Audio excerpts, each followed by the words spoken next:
Баршаңызға ассалаумағалейкум. Бүгінгі видеода қарастыратын тақырыбымыз бұл BPR туралы болады, яғни оны қолдану арқылы қалай торговать етеміз және осы агрессивті қозғалыс кезінде BPR-ды қалай өз пайдамызға жаратамыз, сол туралы айтатын боламын.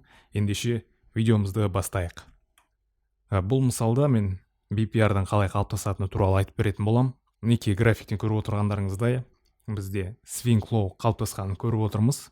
Бұл бізге маңызды емес, тек қана бұны бағаға ориентир ретінде қолдансақ болады. Мінекей бізде баға агрессивті түрде төменге қарай түскенін көріп отырмыз және дәл осы жанындағы swing low-ға оценка жасағанын байқауға болады. Баға төмен түсер алдында өзінің артында имбаланстар қалдырды, яғни медвежий имбаланстар, және келесі қозғалысқа қарайтын болсақ, бізде осы имбаланстарға, медвежий имбаланстарға баға ешқандай реакция білдірмей агрессивті түрде өсіп кеткенін көруге болады. Және өзінің артына бычий имбаланс қалыптастырғанын көріп отырмыз. Егер біз осы бычий имбаланстан позицияға кіретін болсақ және өзіміздің таргетімізді осы buy side ликвидностьте орналастыратын болсақ, стол лоссымызды осы қорғалған сильный минимумға қоямыз. Кейін біздің табатын пайдамыз ол тек қана бірге бір пайда, яғни $100 рискке қойсақ, табатын пайдамыз $100. Сондықтан бұл бізге тиімсіз және риск менеджментке сай емес. Енді бізге рискті азайту үшін қарама қарсы жаққа қарау керек. Яғни мына бетке қарайтын болсақ, бізде екі медвежий имбалансты көріп отырмыз. Бұны біз BPR деп атаймыз. Және осы екі BPR-дың біреуін пайдалану арқылы біз осы жақтағы ликвидностьке дейін позиция ашсақ болады. Енді бізге ең тиімдісін таңдап алу керек осы екеуінен, және премиум және дискаунт зоналарын сызып аламыз. Біз әрқашан long позиция ашатын кезде арзаннан сатып алуға, ал шорт позиция ашатын кезде қымбаттан сатуға тырысамыз. Енді бізде қазір дискаунт зонасында және сәл төменірек орналасқан BPR-ды көріп отырмыз. Бізге тиімдісі осы дискаунт зонасындағы BPR зонасы болады. Стол лоссымызды осы сильный минимумға қоямыз, таргетімізді buy side ликвидностьне орналастырамыз. Мінекей көріп отырғандарыңыздай біз рискімізді азайттық, ал пайдамызды көбейттік. Бұл BPR-ды қолданудағы басты мақсатымыз бұл осы өзіміздің рискімізді азайту мақсатында ғана. Бұл мысалда BPR қандай кезде жарамсыз болып қалады, соны көрсететін боламын. Мысалы, бізде баға дәл осы минимумдарға оценка жасағанын көріп отырмыз және агрессивті төмендеп бара жатқан баға қозғалысын байқауға болады. Енді бізде BPR қалыптасу үшін баға міндетті түрде импульсті аяқтап, ішке қарай тағы да агрессивті қозғалыс жасау керек. Мінекей бізде баға разворот жасады және тағы бір агрессивті қозғалыс жасағанын көріп отырмыз. Мінекей енді қарайтын болсақ, баға сыртқа қарай агрессивті түрде қозғалды және кейін қайтадан разворот жасап, ішкі диапазонға қарай агрессивті қозғалыс жасаған болатын. Енді біз бұл жерден не байқап отырмыз? Бізде бірінші баға трендті өзгерткеннен кейін бычий имбаланс қалыптасты. Мінекей дәл осы зонада. Және екінші қарама қарсы бағытқа назар аударатын болсақ, бізде бір ғана осы аймақта BPR-ды көруге болады. Және бұл жерде бізде екі, яғни зонаны салыстырамыз. Біріншісі BPR зонасы, екіншісі бычий имбаланс зонасы. Екеуі қайсысы кішірек екеуінен.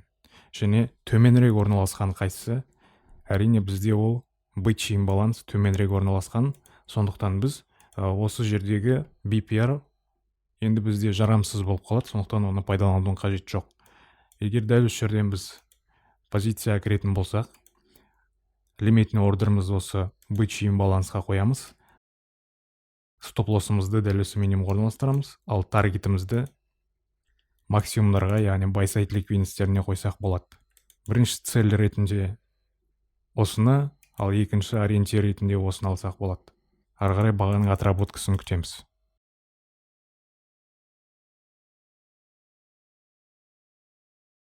Бұл мысалда ориентир ретінде осы екі failure swing алатын боламыз, яғни екі swing low. Олар бізде оңай шешілетін ликвидностьтер. Дәл осы sell side ликвидностьне бағаның оценка жасағанын күтеміз. Яғни бізде баға дәл осы ликвидностьке келіп, оценка жасап агрессивті түрде және агрессивті түрде қайтадан диапазонға қайтқанын көруіміз керек. Мінекей баға бізде дәл осы ликвидностьке шешкенін көріп отырмыз.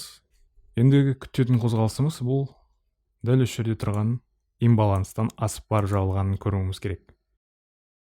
Мінекей, асып барып жабылды, бірақ қазір бізде BPR қалыптасқан жоқ, керісінше ол инверсионный имбаланс болып саналады. Мынау бізге BPR қалыптасу үшін мына жақтан тағы да бір имбаланс пайда болу керек.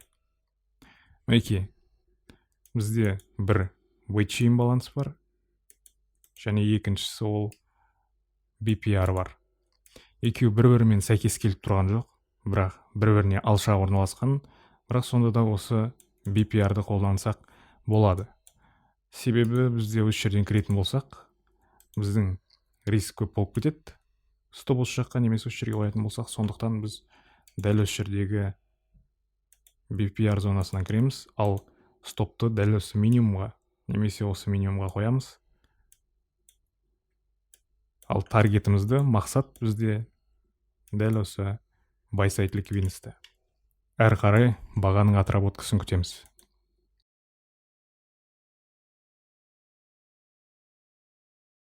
Мінекей, бізде баға таргетімізге жеткен болатын.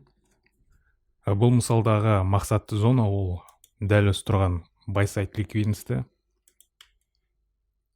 Бағаның осы buy side liquidity-іне оценка жасағанын күтеміз. Мінекей, бізде баға агрессивті түрде осы buy side liquidity-іне свей жасады. Енді қайтадан диапазонға қайтқанын күтеміз. Мінекей, қайтадан агрессивті түрде баға диапазонға қайтқан болатын. Енді бізде мына жерде екі зона қалыптасты.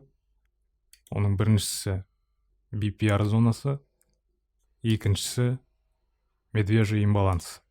Енді осы екеуінен қайсысы бізге тиімдірек?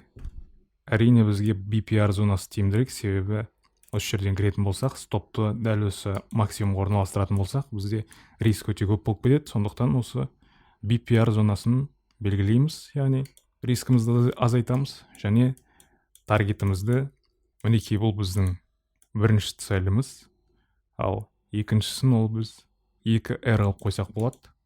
Енді бағаның отработкасын күтеміз. Мінекей, бізде баға take профитімізға жеткен болатын, және қарайтын болсақ, дәл осы sell side liquidity-іне дейін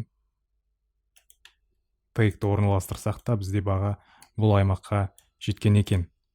Бірақ қатты рисковать еткіңіз келмесе, дәл осы жерге зонаға немесе екі жаңағыдай R алып қойсаңыз болады, екіге бір пайда табу үшін.